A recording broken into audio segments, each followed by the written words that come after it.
Opposition Leader. Is not going to stop forest fires, Mr. Speaker.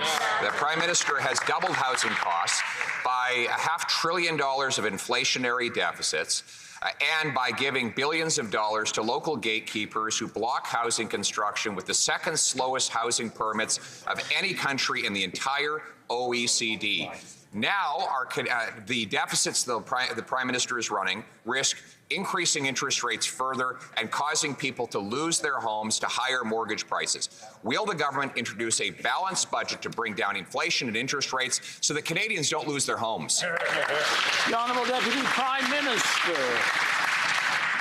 Mr. Speaker, when it comes to the OECD, what the Leader of the Opposition should know and should be sharing with Canadians is that last week the OECD forecast that Canada would have the strongest economic growth in the G7 over 23 and 24.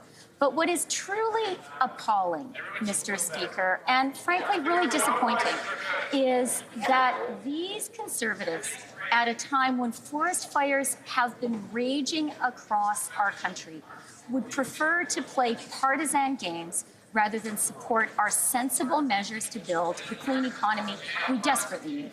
The Honourable Leader of the Opposition. The question was about the doubling of housing costs. This Prime Minister has brought in $500 billion of inflationary spending, which doubled rent costs, mortgage payments, and needed down payments for the average house. And now the IMF says that Canada is the country most at risk of a massive mortgage default, as our households have the most debt as a share of GDP of any country in the G7. That debt is about to collide with soaring interest rates driven by this government's deficits. Will they eliminate the deficits, balance the budgets to bring down inflation and interest rates before Canadians lose their homes? The Honourable Deputy Prime Minister.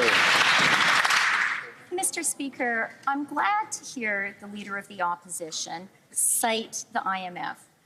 And I hope that that means he is aware that it is the IMF which confirms that Canada has the lowest deficit in the G7 and the lowest debt to GDP ratio in the G7 by some measure.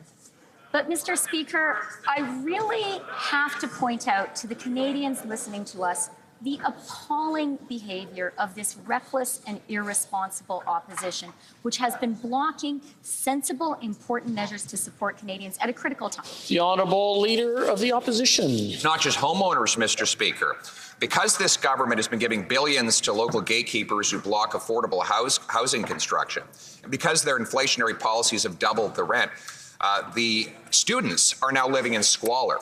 You used to be able to get an apartment, a full apartment, for $840 before this Prime Minister. Now, CBC is reporting that a student from Guelph has had to pay $840 just for a room in an apartment she shares with 6 other students that is mold and insect infested and doesn't even have running water. Will they reverse their inflationary policies so Canadians don't have to?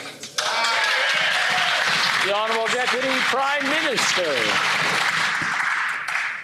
Mr. Speaker, I want to take this opportunity to point out to Canadians the utterly irresponsible behaviour of this Conservative Party in the House last week, blocking our budget legislation. The Prime Minister over the weekend made a very important trip to Ukraine to show Canada's support for Ukraine at this crucial moment. Meanwhile, you know what the Conservatives were doing, Mr. Speaker? Blocking our legislation, which would indefinitely deny most favored nation trading status to Russia and Belarus. Whose side are they on, Mr. Speaker?